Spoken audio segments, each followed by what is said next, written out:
I work with a consortium of scientists called the Mind Hacking Strategy Group, and we report the abuses of science to the public.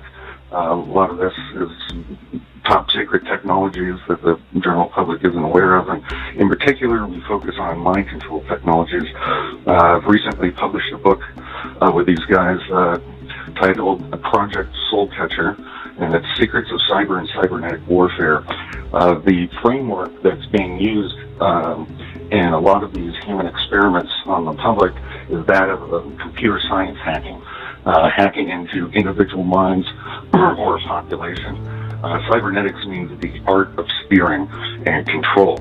So mind control is the focus of a lot of my research. I've interviewed over 650 people that have been subjected to these new types of technologies, and it's quite incredible. This is really the most important advancement humankind has made. The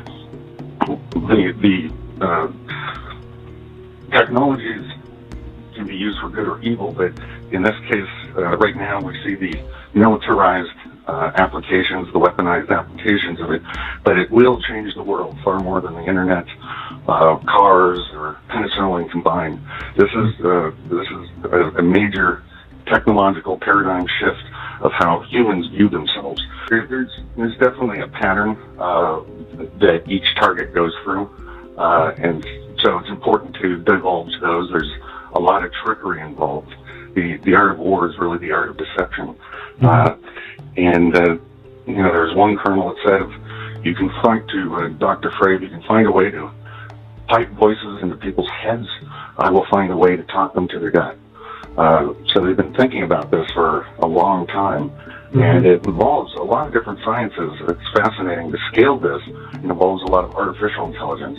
The signal processing and sensor technologies are amazingly complex.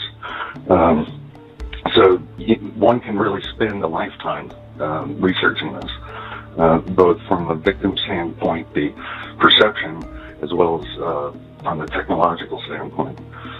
The research from our team has shown the beginnings of it all the way back before World War II, but the very first case that we could track back of these mind control technologies was 1959, and then there seemed to be a huge increase in 1976 of reported cases as the worldwide system came online, and then it's been growing since.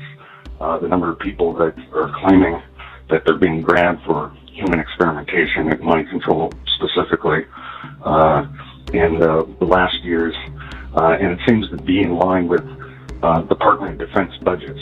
So more money they have, more projects they can run and test and improve the efficacy of the weapon system.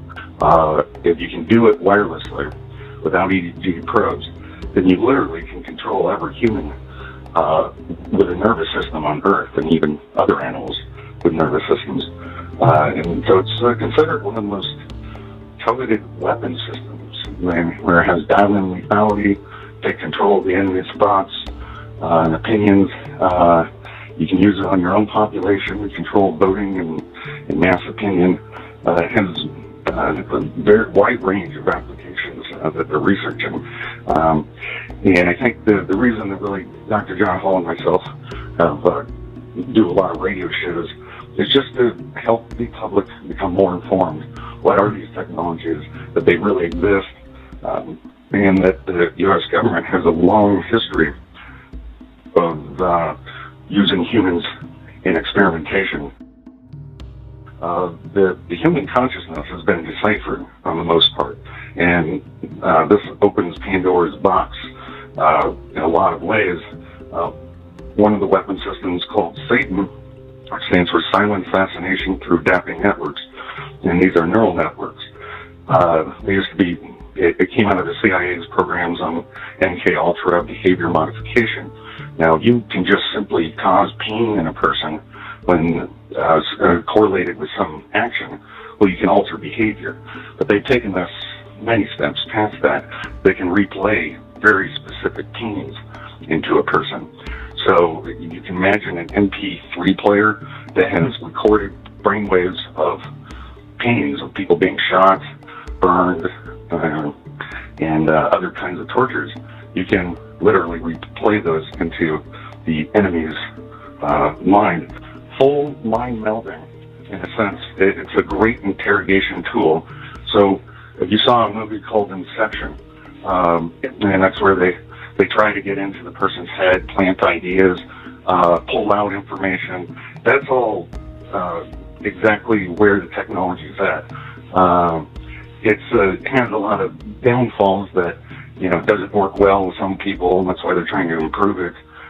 It takes a lot of time. You can't just do this to somebody in one day and walk away. So as a warfare weapon, it's a better spy tool, intelligence gathering tool. When you clone a brainwaves, and it's more complicated than I'm describing, but you are able to see what the other person is seeing, and you're able to hear what the other person's hearing, as well as influence them. So there are a whole bunch of trickeries once you're cloned with somebody. Let's say you wanted to kill somebody with this. Well, there's a long list, and you can find a lot of them in my last book, but you could dip a knee while someone's walking down the stairs, make them tumble. You can cause all sorts of illnesses. The CIA calls them lingering ailments, to disable the person, make them feel sick all the time, and have the symptoms of many diseases, yet not have the disease itself. And like I said, spying is the big thing. The wording's changed quite a bit. They used to call it psi warfare, psychic warfare, and those have different meanings, different people. But the concepts have been proven over and over again. That another movie like Avatar, it's sort of like that experience where you're living in someone else's mind or body, and they use sensory deprivation tanks. The brain will self-organize with external stimulus signals, be it from another person, if their own body isn't being provided any stimulus. So the dreams become reality. So yeah, the technology is much more advanced than people think. In 1973, an Army intelligence officer came forward to speak about wars that we were having with Russia during the Cold War, that they were beaming our population with microwaves at a psychotronic signal frequency, and that signal frequency was supposed to subdue our population, make them calm, placid, as if we were the aggressor. So we started doing the same to their population. And so there's been admission that these technologies have been used for a long time, both in secret wars and probably overtly by a government as well. So the possibilities are limitless for good or evil. I mean, we're tampering with the very soul itself. The part of the breakdown of the personality was done by Dr. Ewan Cameron, head of his field in psychiatry. He took a few patients with mild depression and brainwashed them. And washing means completely erasing their personality. Now, he used electroshock and drugs and something that's actually called two-track tapes that would say your mother hates you, just a bunch of negative things over and over again while they're sleeping with these helmets on. Now, in the modern day version of brainwashing, they use computer chatterboxes, and so these can do far more than just a two-track tape, but they're still using the same techniques, and whatever bothers you, creates the greatest stress level, they will continue on that track. And the people that have sort of escaped it have great confidence in themselves and their social networks, and aren't bothered by these negative piped-in messages. Mm-hmm. And so, yeah, it's personalized now to each individual. And one of the creepy aspects of mind control, not being able to tell your own thoughts, desires, and feelings from those injected. One colonel who was working on this technology, it was called psychotronics at the time, he said with 5 channels. The target feels synthetic influence. At 12, it feels like an alien influence, and at 15, they cannot distinguish their own thoughts from those injecting. So yeah, it depends on the level of technology being used on the person, and in the worst case scenario, maybe we all are being influenced and controlled, and subliminal messages are being piped into our dreams and our heads. Now, hopefully, it's not that bad, and they're just working on targeting specific individuals, which makes the weapon system much more powerful than just blanketing over a population. They're testing every aspect of mind control, and they have really conquered the human mind. And one of the more interesting aspects is that of remote influence. Now, remote viewing has connotations of voodoo, but this is all based on technology. And this is cloning the visual cortex and audio cortexes of the human brain onto another person, or integrating it even with computer systems. So the combinations they're called hive minds. So if you're trying to create a really efficient work group, the CIA right now uses about 3 or 4 people in a group, and they synchronize their brains, their minds, and their major rhythms. And that's when secrets begin to sleep, as Colonel John Alexander said. And during this phase, well, it's great for interrogation, mind probing, but it's also a state of increased intelligence.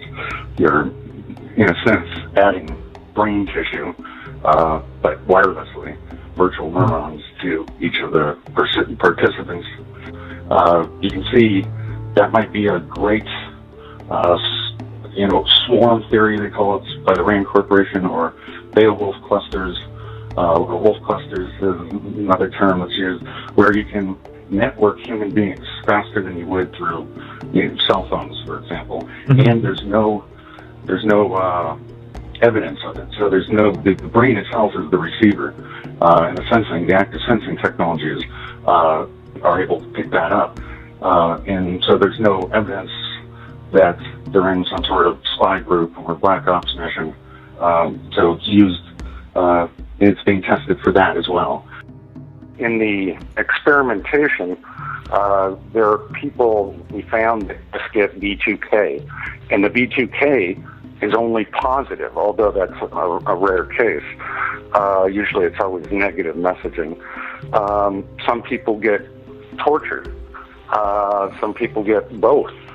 And it runs the gamut. So you can imagine if you're trying to test a new drug, you want a random sample, and you want to pull out all the different variables, and it's called discriminant function analysis.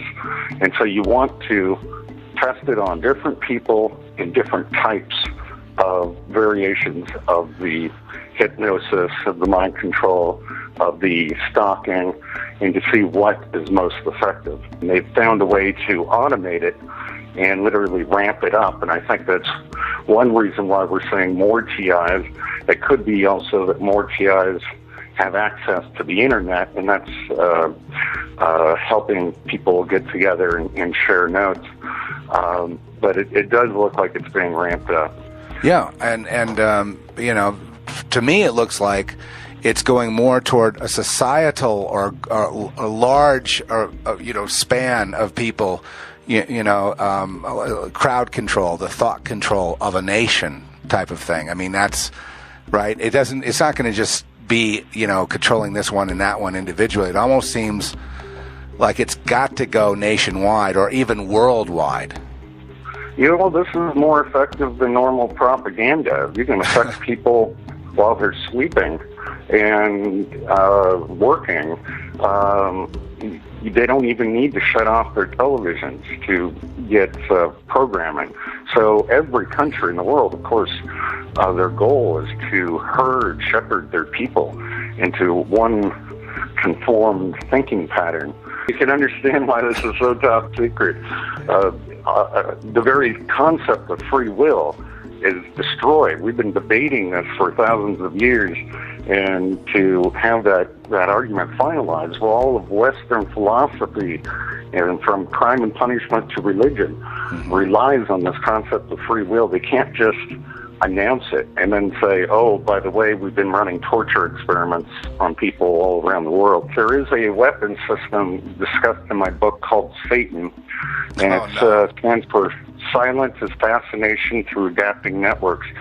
So you can imagine all the, you have a behavioral modification tool, weapon.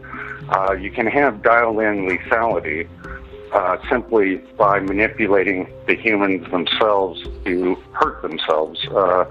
And it uses all the best medical discoveries except in the negative. You know, fire can be used to keep people warm and heat food, kill bacteria, or it can be used to burn down villages. And so this is an extreme example of weaponization of the medical profession. Once you understand how large of a sample set, how much human suffering they've allowed to put into this, developing it, the number of dollars, there's no way they're going to give this up. And this is here to stay. And the people in control that are, I'm sure, so seduced by its power that they rather see the human race go away before this does.